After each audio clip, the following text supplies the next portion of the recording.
Memories or mental health? How about both? By me, Ashton.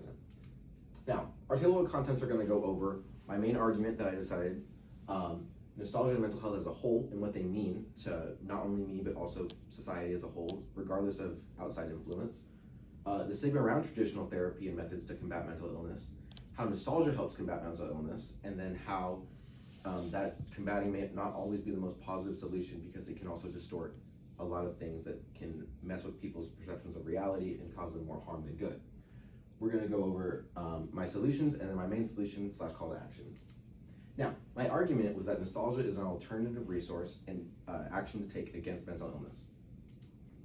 So, nostalgia is a positive feeling that you get when you remember something of your past, when you remember who you once were. And for people with mental illnesses, they may not remember who they were entirely, such as dementia or Alzheimer's. They forget who they are. They lose a sense of self. So nostalgia can remember those past memories, those past visions of who they once were, who they want to be. And scientifically, it's a complex social emotion involving not only their personal self, but also others. Now, mental illness, on the other hand, almost doing a complete 180, is conditions that affect the brain in a negative manner. And they bring out the worst in people without their own control, because it's a hormonal imbalance. It's a lot of things that go against people's regular state of mind, causing distress, causing anxiety, causing ways that they just can't function in a normal day-to-day life. Now, some mental illnesses may not be as persistent as others, but for the majority, they can dictate an entire person's life without being properly treated. And there's a huge concern around this, yet there's no effect. So in 2016, there was a poll taken in the UK, and more people were afraid of getting dementia than they were of dying. However, even in 2016, almost a decade ago, people weren't as open with mental health as they are now.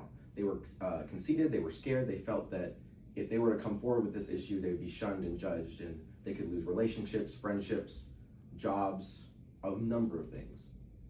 My stimulus sources were using the Alzheimer's Association data about how people with Alzheimer's struggle to be able to remember who they are, to remember who people are, to function normally without having to have a guide with them at all times. And then Selena Dad, which went over Selena's life and went over her crazy manager who had some underlying mental illness that turned into an obsession with her, and after she was fired, killed Selena.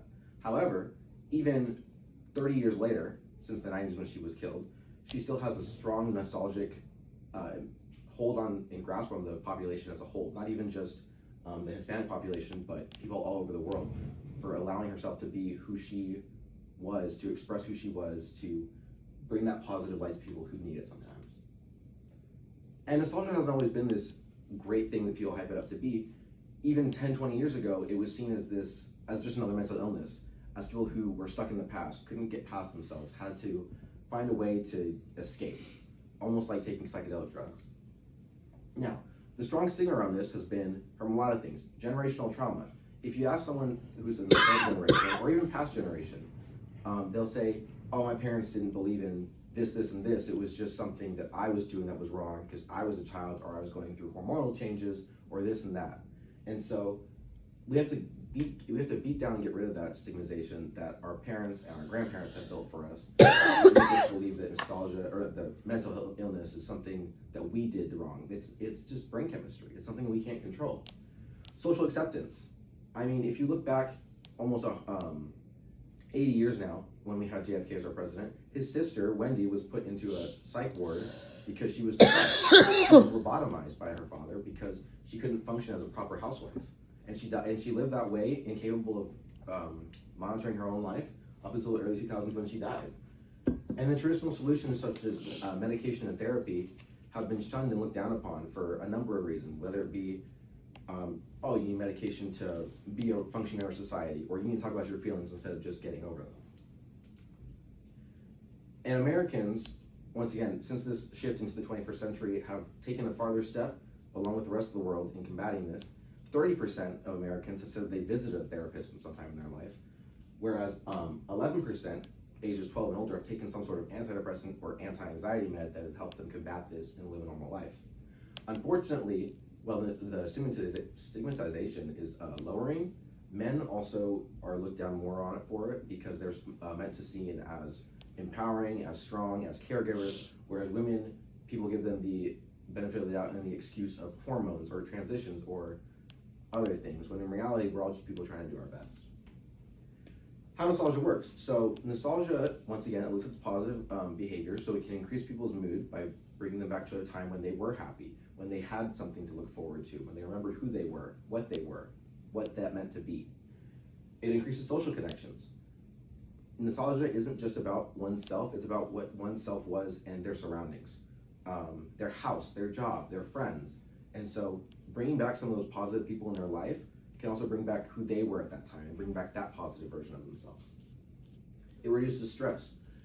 Rather than trying to work through it naturally, it restructures your brain chemistry that's already been restructured back to its original state, and it lets you digest things as they come in rather than having everything swell up and explode at once. It enhances self-identity. Kind of went over that already, but it brings that person back to a sense of self, of who they were, who they want to be, and it can allow them to be their best version of themselves, not only themselves. And then it builds resilience. No matter what you do in this world, you need resilience. Resilience is what makes people go and keep going. It gives life reason. So with that resilience, people are allowed to push forward, push past the mental illness, instead of having it be an issue that restricts them from living their life. Some issues with this, however, is that it can trigger negative impacts. So while nostalgia is typically viewed as a positive, it can also be a strong negative, where people can remember a past time that they weren't as great as they wanted to be. They were not happy. They were miserable, and it brings them back and it isolates them in that time field. It prevents moving forward. So rather than healing the issues and going past, they're stuck in that old state of mind where they can't push themselves forward. Even if it is positive, they may get stuck in some manic state where they can't push forward to see who they were and who they will be in the future. It distorts reality, leaving them in some sort of phase and way where they can't differentiate what's real and what's not, and so they'll typically lean towards what's not real because it's more beneficial to them. It increases loneliness. Sometimes when people remember others, they may not be here anymore. They may not be close by to visit, they may not be living, and so remembering those people and remembering the good time with them may also severely hurt people. And it, once again, allows them to escape reality, allows them to leave behind what they want to be real, and it allows them to be who they want to be in their own fantasy land. Now, our solutions are altering the perception of mental illness. While easy in theory, even in the past 20 years, with all the strides and bounds we've made, it still is not as socially acceptable as it needs to be, because it's not something that just affects me or you or the small population. It affects everyone in some capacity. Nostalgia as a hypnotic effect, once again, that goes back to my counter argument and my negatives, is that you just get obsessed in that manic state and you can't escape who you are and who you need to be, but you want to be who you were at one time. Or using integrated techniques, like using nostalgia, but also using therapy and medication. Our call to action is going to be those integrated techniques. Using nostalgia and therapy methods such as EMDR, which uses the rest of your senses, not only memory, but also your sense of touch, your sense of hearing, your sense of smell, eliciting you to go back to those positive, happy places and building a nostalgic effect almost. And then you can take medication, if in severe cases, to really give yourself that edge to be able to overcome this. Here are my sources, and thank you.